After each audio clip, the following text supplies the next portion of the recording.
right, welcome again everyone. We are here for another TE Spotlight conversation with Shruti Appiah from Huddle01. Yes, we are still at Devcon. It's the third day, right? And it is, yeah. It was a pretty exciting week, Shruti. It was. Tell us a little bit more why. It was really fantastic. You know, I just really love the energy here. I think we've got insurgence of a lot of the core ideals of decentralization, privacy, security, and so on, also coming back into the forefront now that we have collaborators from all across the world, and you know the early internet activists as well back into the space. So I'm so excited for how we can actually embed some of these principles within protocols itself. And token engineering is clearly like one of the most strongly embeddable ways that we can achieve that. So yeah, super excited for the energy that's coming in and the shape that the space is taking as of late. Absolutely. And Huddle01 had also an important week, right? Yes, we did. Let me tell you more about it. So we've had our media node sale. Mm-hmm. So we did a whitelist sale just last week, and then just this week we have opened up our public sales as well. So now you're able to purchase nodes in order to run them, supply bandwidth, and earn rewards. And the beauty of it is that we are now, for the first time, not using Zoom anymore. We are recording on Huddle01. Yes, we are. Yes. Cool. Now, we already went deep into token engineering, Shruti and I, and stopped at hyperorganic systems. This is a topic we started discussing at EFCC this year. You gave a talk, and maybe give us a brief introduction, your definition, what help us understand hyperorganic systems. Yes, we introduced this topic back in ECC just earlier this year, in July of 2024, in case you're watching it from far in the future.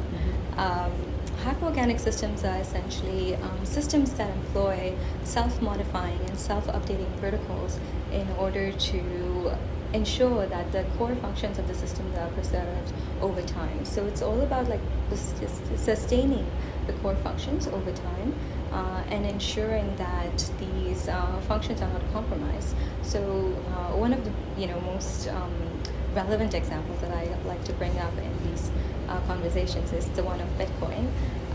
Bitcoin was initially designed to be digital cash. It was supposed to be a medium of exchange, but since the designers of this kind of a protocol, since there was an assumption made at the start of the system, number one, that the supply needs to be capped, and number two, the assumption about the amount of supply as well, due to that, eventually what happened was that instead of being a medium of exchange, it's functioned completely 180'd and actually became a scarce resource, and today it's more of a store of value. It's sort of equivalent to digital gold rather than actually functioning as a digital currency. So that's one of the in this kind of an example, you can see how the core function of Bitcoin actually completely broke down, and as of today it's something completely else compared to what it was supposed to be.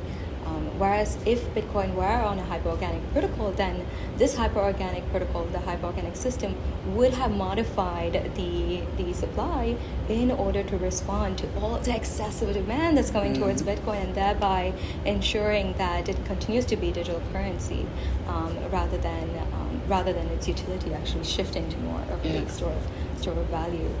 So any sort of anytime we think about economic security, we're defining the goals of the system at the start, right?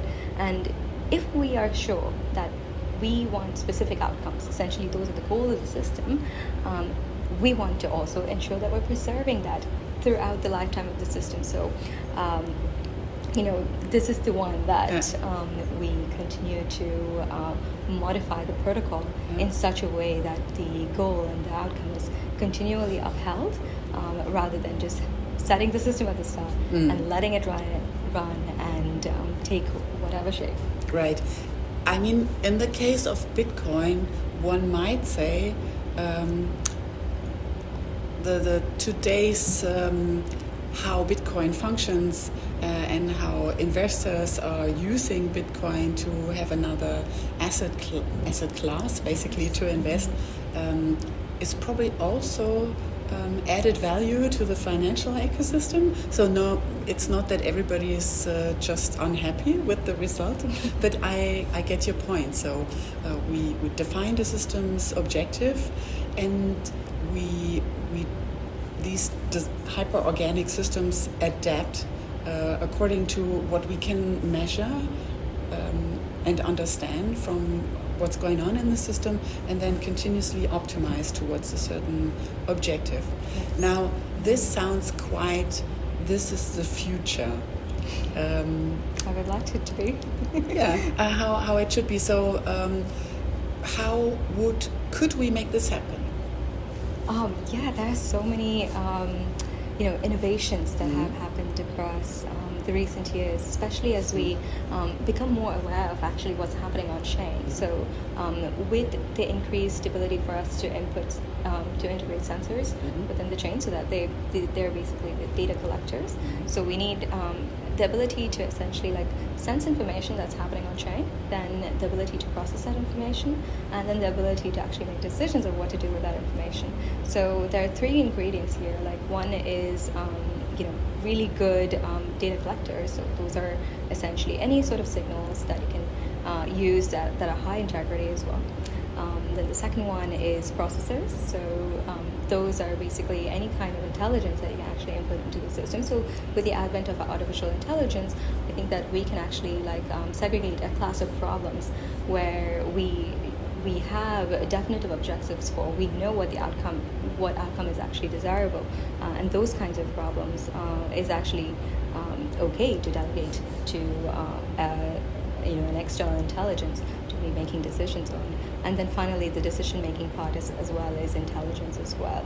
And high integrity data and really good processors as well, powerful processors. That's compute.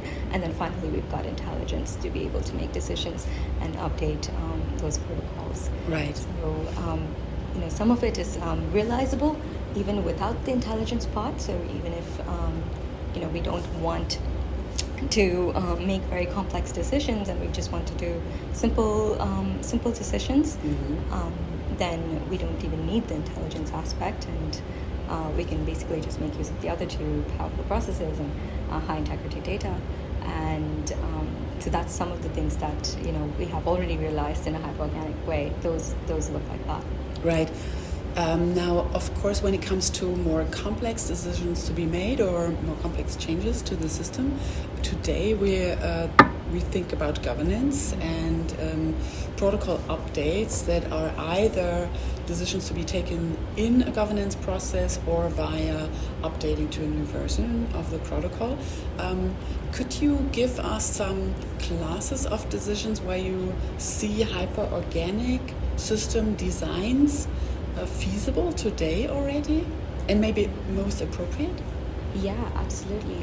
I think any sort of decision that is that where we know the outcomes for, those are the ones that we can automatically say that hyperorganic systems are well suited to solve, and basically hyperorganic systems are well suited to solve perhaps all of the problems. But the question that we're asking here is the feasibility of it, right?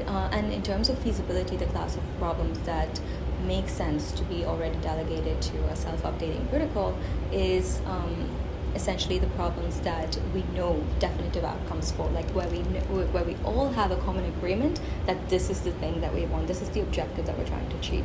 So for example, one of the key ones that we have already implemented for in the Huddle01 mint and burn system is that we want to ensure, number one, that we're all rewarding our suppliers according to the amount of value that they bring to the network. So the Huddle01 system, just to give an introduction, Huddle01 is building the decentralized real-time communication network. So any sort of conversation any sort of application that requires the transmission of real-time data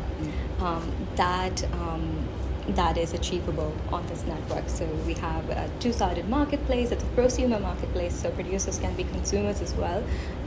Producers or suppliers are basically supplying bandwidth so that they're able to facilitate the transfer of data in a real-time, low latency fashion. And then consumers are essentially, you and I, because we're on this call together. And so when it comes to this type of a network, we want to ensure that that there is a close relationship, close alignment between how our token grows in value and actually the value that is created within the network itself. The value that's created within the network is, we measure it with two things. Number one, how much supply of bandwidth is being brought into the network, and how much demand we have in terms of our consumers actually using and utilizing this real-time data. So in order to make our system hyperorganic, in order to make our token actually reflect the value that's coming through this network, we have employed this hyperorganic or dynamic mint and burn mechanism, where new tokens get minted in proportion to the quantity of bandwidth and the quantity of real-time data that is being supplied by our media nodes. And similarly, we are also able to capture the real-world value that's actually coming through with any sort of consumer demand for real-time bandwidth. And we've had to design this in such a way that we can also get real-world adoption. One of the core challenges with crypto is that our consumers do not want to be subject to any sort of speculatory behavior. When they're signing with us, we have mostly like enterprise customers, right? We want to compete with the likes of AWS, Oracle Cloud, and so on. And if we want to compete with them, we have to give our customers the business models that they're most comfortable with. And those are like enterprise contracts with SLAs and so on, right? And so we continue to operate with that model. We continue to give our customers the same sort of business relationships that they're comfortable with SaaS-based contracts and with very well-defined SLAs, but we need a way to actually capture that value that's generated in this contract into our system, right? So that's where our burning mechanism comes in, where our burning mechanism basically measures how much data that is actually going to be consumed with this particular contract, and then uses that as an input to the system in order to know how many tokens to burn, and that way the value of it is actually captured into the dRTC real-time communication network as well. Right, so this raises numerous questions that I'd like to dig in a little bit more.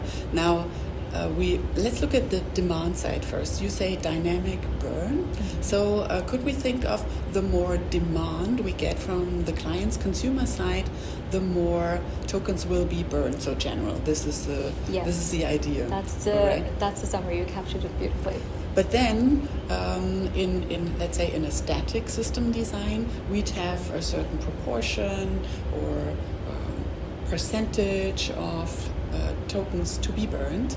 Now, in a hyperorganic system, this obviously has some more dynamics. Could you elaborate a little bit on that? Or I don't know if they are implemented yet. So what's the design here?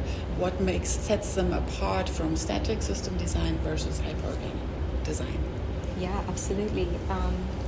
In the static system, indeed, like you would have to make assumptions about how much to burn ahead of the system start itself. So you would either have some sort of a constant parameter to burn over time, or you might even have a schedule where, in different periods you're burning different amounts. But all of that has to be predefined. It has to be defined at the start, and that's basically our definition of a static system. That's how a lot of protocols operate today. If you're not familiar with like burning schedules, we have minting schedules or emission schedules as well. Those are really ubiquitous, like those are everywhere. And I guess some protocols also employ burning schedules too. But the trouble with all of these is that you have to make a very predictive. You have to take a very predefined stance on it at the start of the system, and oftentimes, it's based on assumption because none of us are operating with crystal ball. In contrast, when it comes to hyperorganic systems or a dynamic system, where you have a dynamic burn model, you're constantly listening to the state of the system. So in this case, the state will tell you about the demand of dRTC data. And by using that demand as a signal, you're basically measuring how much to burn in that particular time period. The way that we have implemented it today is basically by, we have this concept of data credits. So every contract that we have with our enterprise customer is measured based on how many data credits are going to be consumed in that particular contract. And so that is our signal. So that, just that number alone will tell us how much we need to burn. So that number we feed into our burn function, and then based on that, proportionally based on how much data credits are going to be consumed, we burn a proportional amount of tokens. So it's a very, very simple model in that regard. And I think that, in terms of actually like implementing hyperorganic systems in the world, like we have to take like small steps. And For sure. so, simple models are the ones that we're playing with. And data credits are consumed, is it then time-based or is it bandwidth-based, or what's as a, at the moment I can use Huddle01 as a guest user, there are no fees. I don't know what's the fee models for consumers, so how do you define the consumption or measure the consumption of data credits? Yeah, with the current model, our data credits are basically bought at the start by our enterprise customers. So an enterprise customer could run their own, they could basically plug into the dRTC network to run their own application. So if Zoom would be our customer, I see. they would plug into the dRTC network in order to use the bandwidth that's provided by our media nodes. And the conversation would be between the business relationship would be between the dRTC network and Zoom, where the amount of data credits that Zoom is going to consume over a period of time will be predefined. So we'll know how much data credits they're going to use. This is the model that's also similar to how they're typically used to operating with, with their relationships with Oracle Cloud and AWS and so on. That number gets defined early on. And then that way we get to, we use that as the input for our burn mechanism as well. But surely, in the future, we can also experiment with ways through which consumption is also continually measured. And that one would basically be just based on how many units of data that's being transferred between the client and the server and between nodes as well. So all it boils down to in that case, right, with the consumption measured continually, all that boils down to is basically how many units of data get transferred with how much latency. And so in that kind of a setup, the way that we would define our relationship or define that kind of term would be how many packets of data are you able to transfer with this amount of maximum latency. So we have the real-time part that gives the latency, and then the data part is just a quantity. Right. And I think this leads to very exciting new models when it comes to the product perspective, because I'd assume that you just said Zoom enterprise clients might want to have their traditional SaaS contracts. They want to have predictive prices and costs on bandwidth consumed. So it's probably for them, you would want to have a very stable, reliable offer. Like this is a price for this service, whereas through dynamic mint and burn, the dynamic part is not the price for the consumer. The dynamic part is the token price, and I believe the rewards for the node operators, right? Yes, absolutely. So you captured this very well. So precisely, like the dynamic part, essentially the network and the token that's more operating on the network has to be dynamic in order to keep the pricing for consumers stable. So when it comes to data credits, which is what the consumers would interact, which what our enterprise customers would interact with, that is stable. So the price of data credits is usually fixed for over a period of time, like a year or longer. However, the token, which is, by the way, we have made the conscious decision to actually decouple the token, the value of the token, with all of its market and the speculatory action that might happen on the market, to the data credit. So we have decoupled those two so that we can actually keep the data credit stable while the token continues to evolve, while absorbing the... Who's covering the risk? Price risk? Is it Huddle to balance? So yes. Keep the price of the credit stable? We're taking on that risk. And we're taking on that risk because it's not a very big one. We are able to pretty much ensure that the price of data transfer is going to remain relatively stable in the coming years, because all it has to do with is just the price of the internet. Yeah. And so if we think about it on a global scale, then we have hedges all across various geographies, right.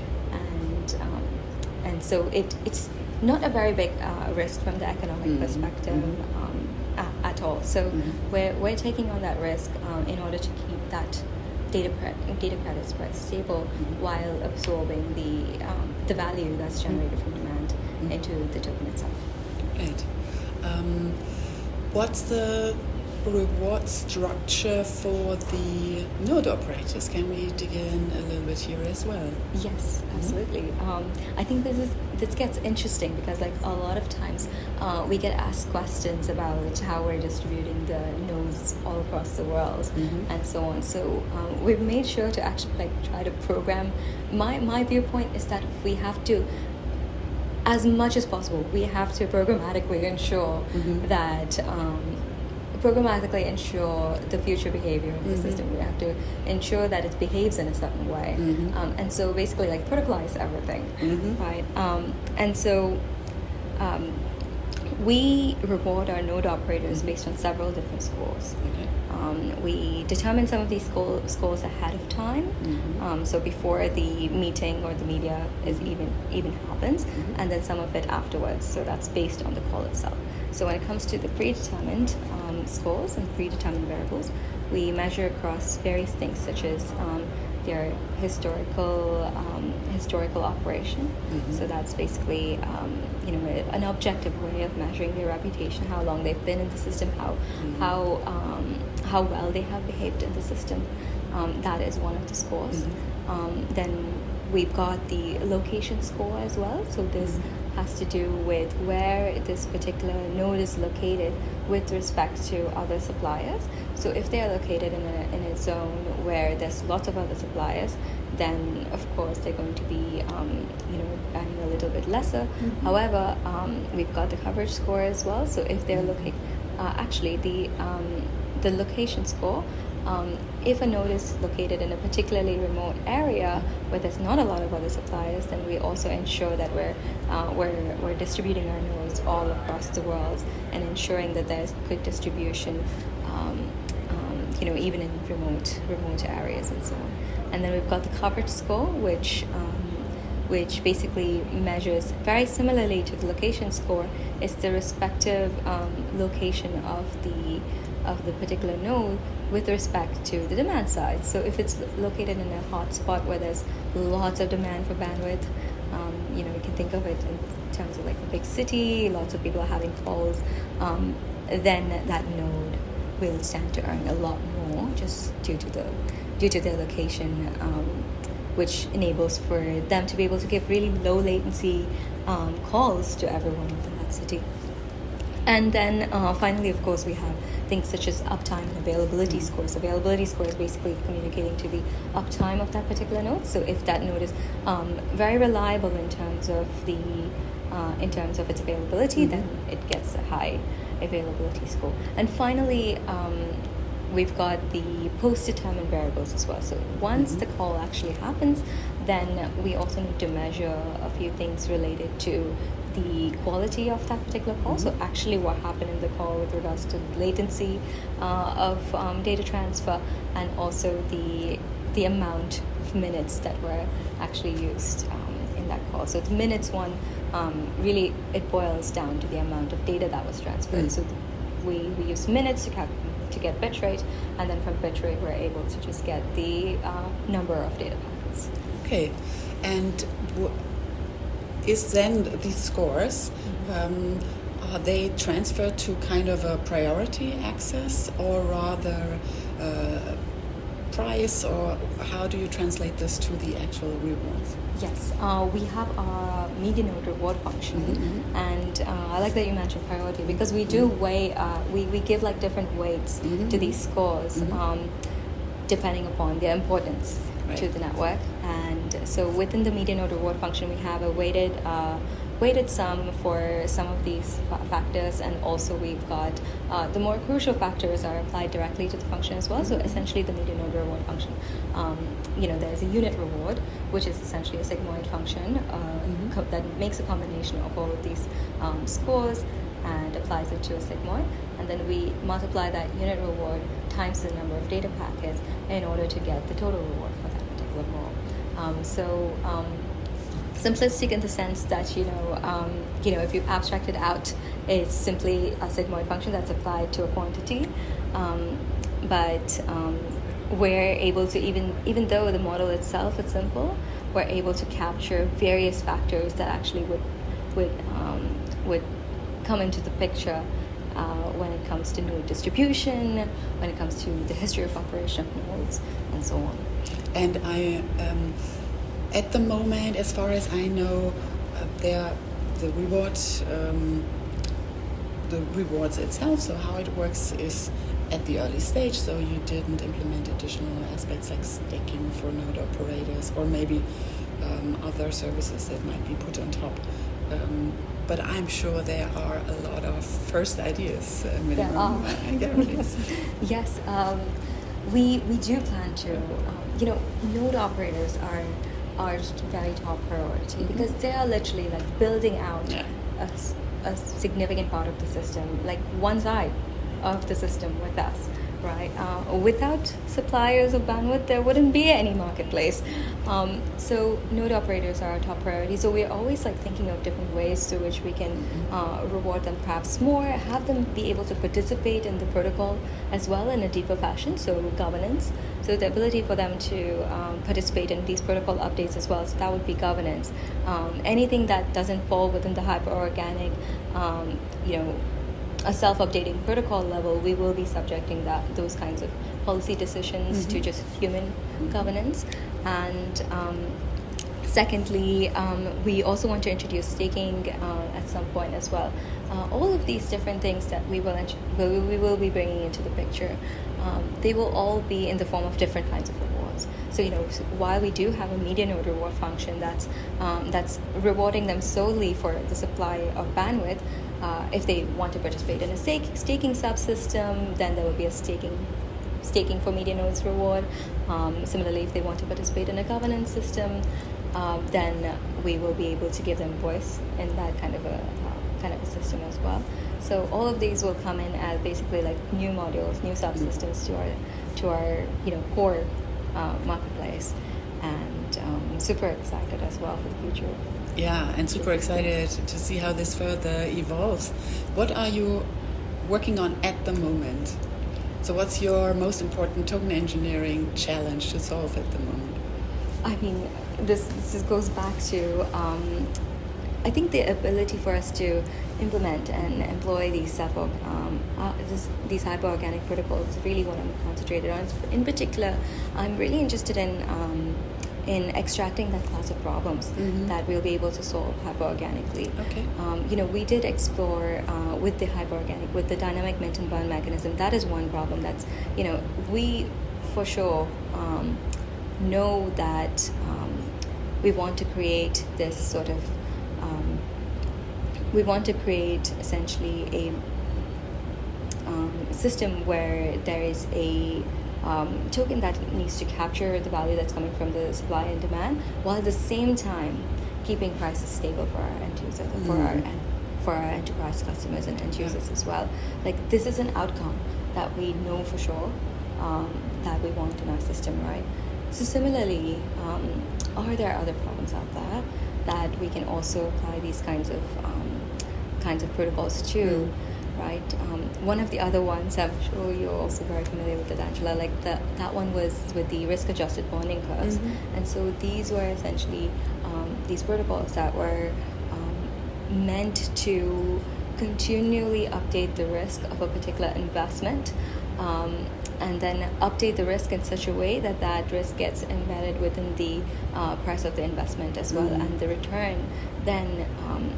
return then becomes a lot more sure to investors, because all of the agents within the system are collectively predicting the risk within that particular investment, and then that risk gets priced in to the particular asset, and that way, as the system evolves, you're ensuring that there's always going to be an ROI for that particular project or for that particular investment that is aligned with the investors' perceptions of that project as well. So that one was also a hyperorganic system in the sense that it was updating that protocol, updating the parameter of risk continually instead of making an assumption about it. Right.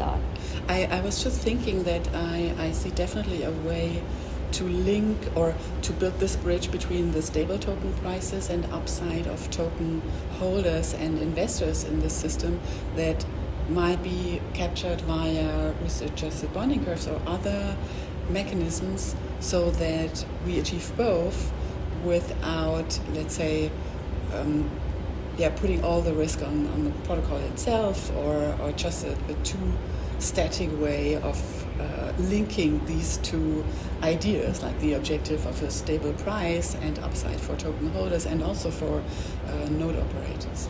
I find it quite exciting. Yeah, I think that, essentially I see a hyperorganic protocol as being the bridge between these two, right? Like how do we have the cake and eat it too? It's one way. The cakes are basically the stable prices for end users and customers, while at the same time you're also seeing some sort of you're also able to have a token, a utility token, in order to facilitate and capture value within your system. So you're able to do both of these if you have this self-adjusting and self-modifying protocol in between it, in order to capture value continually from the real-world source with stable prices, and then embedded that into the protocol. Of course, I think that it's crucially, like you pointed out, there does need to be some sort of absorber of risk, and that is typically really well executed in situations where you're sure about what that risk is going to look like. If you have a very good guess as to that, then you're able to make a very calculated decision for whether you want to take that risk up or not. Your daily work, how does it look like? What are the team members you are interacting with typically? How do you design at Huddle01? Oh, really interesting question. Yeah. I've played around with different models for organizing teams of protocol designers. Right now, the way that I found best is to have a few voices on how these protocols need to be designed, and then a lot of good, powerful executors. And so in my team, I have organized it in such a way that I usually come up with the initial mechanism design, and then I get together a group of people. They're all very smart, very brilliant, and they bring together the perspectives around feasibility as well, right? In particular, like the technical feasibility, the ability for us to get high quality, high integrity trusted data from our system. So usually these are essentially like engineers, distributed systems, and network engineers as well, in particular for RTC. So mostly I work with our distributed systems and infrastructure and network experts, as well as protocol engineers that are, that those are the guys who are actually implementing the protocol in smart contracts themselves, and then at the same time, I love to actually get all of their brains and the juice is moving, even when it comes to mechanism design as well. So I try to get them involved in the protocol design process as much as I can. Yeah, I think this is a pattern we see in many token engineering teams. It's just so important that you're continuously interacting with the tech, also with product people or people talking to users. I mean, this aspect of enterprises want to have a vertical SaaS contract is just one element you have to take into account in your mechanism design. Certainly, yeah, certainly. I guess like I forgot to mention the product folks, but certainly like our product folks and our sales team as well. Like they have been instrumental in terms of advising like which kind of model is most desirable to have. Well, I also have a product background, so I prioritize that quite a lot naturally myself. But it was interesting to hear that just given the makeup of our customers at this point. This would be having these kinds of longer term contracts that they're more familiar with would help us tremendously in terms of developing relationships with lots of larger enterprises and being competitive with our Web 2 incumbents. You're taking over our Zoom, so we probably replace it with Huddle01, folks. Watch out. Yeah, good. Watch out. In case people would like to follow your work, our community wants to learn more about the dynamic mint and burn, where can we find you?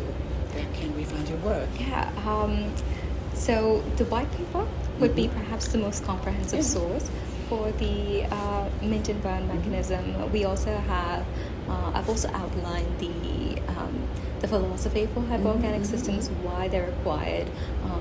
I really would love for the community to take this on and run with it. I share all my thoughts on hyperorganic systems and any sorts of new ideas around it out so that I can basically build out this field of self-modifying and adaptive protocols.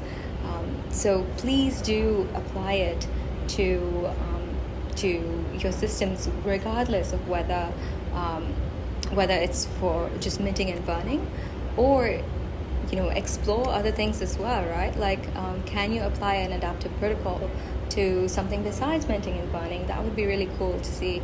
Of course, like read about it and ensure that the outcomes are really desired, and make sure you have a quorum across the outcomes as well, so that what you're building is truly desirable for the system too. So the hyperorganic systems is basically just a design philosophy for ensuring that we have these self-updating protocols that will continually preserve the objective and the function of your system. But there is more opportunities as well beyond minting and burning. But everything regarding minting and burning with the hyperorganic protocol is captured in our white paper, and then I will also be rolling out perhaps a blog post or some articles of sorts that contrast between a static system, an organic system, and a hyperorganic system as well. Yeah, excited for that. The white paper is available on Huddle01.com. Yes, right. indeed. Okay. Shruti, thank you so much for this conversation. Excited to see what's next, and also excited for the community to pick up hyperorganic systems. I think this is quite an interesting area to explore and find out what we can do with self-adaptable autonomous protocols. Autonomous protocols. Right. Love it. Yes. Okay. Thank you, Shruti. Yeah. Thank you, Angela.